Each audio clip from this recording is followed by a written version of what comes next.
So what's up, this is your man of Menmo to Go Vlog and welcome to my channel. So today for this video, isi-share ko sa inyo yung aking telescopic na may gasgas. Yan, ginawa ko, nagcut lang ako ng 3 inches dito sa ibabaw at 3 inches dito sa ilalim. At saka yun, binaligtad ko, niweld ko at pininturahan ng itim para di kalawangin. So ito yung gasgas. Kailangan hindi siya align dun sa oil seal para di tumagas.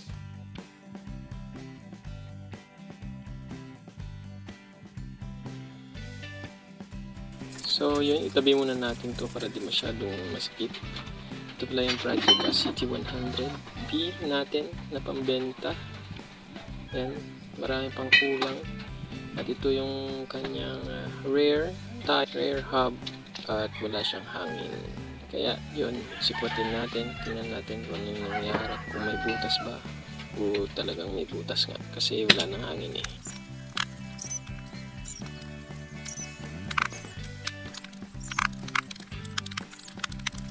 At yun, nakuha na natin yung interior at tamang hinala, merong butas nga. Ayan, ito ay nakuha nung huling sikwat siguro. Kasi andito sa gitna pa tayo master sa pagsikwat kaya gano'n. So no choice tayo kundi i-vulcanize, DIY vulcanize yung interior natin. So ito yung butas, kailangan lang natin gumamit ng lihain para dumikit yung ating vulcanizing DIY vulcanizing. Okay. So, lagyan na natin ng rubber solution.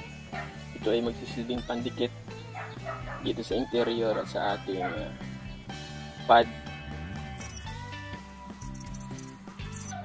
Ito yung itsura ng pad na ididikit natin. Matibay ito. Tested ko na ito noon pa man. Yung Raider J pa yung ating service, yung tube type. Talagang meron akong baon nito palagi. At saka yung sikwat para kung ma-flat man tayo i-sky natin, i-vulcanize kasi minsan hindi natin masabi ma-flat tayo sa mga malayong lugar, malayo sa vulcanizing. Kaya mas maigi meron kayong dalang ganito at pag-practice nyo na yung pagsikwat kung tube type yung motor para iwas abala, iwas tulak at iwas gastos. So yun, ilagay na natin. Ito lang yung gawin natin. Pagdikit lang natin ng ganyan. Tapos hagod-hagurin para mas madikit, mas makapit. Yan yung sikreto dyan. At saka nakita ko dito meron na palang mga patch, mga pad patch noon paman yung interior na ito.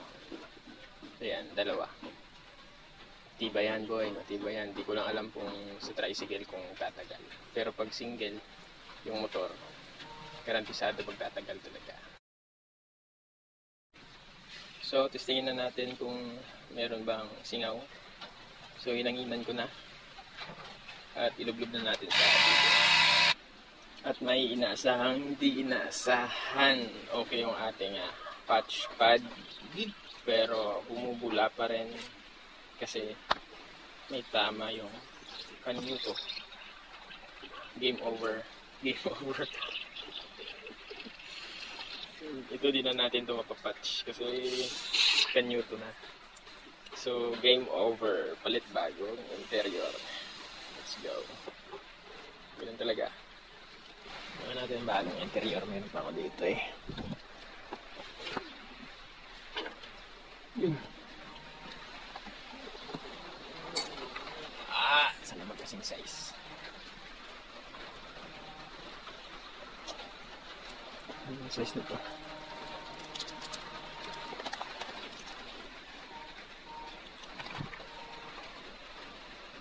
$300 by 17.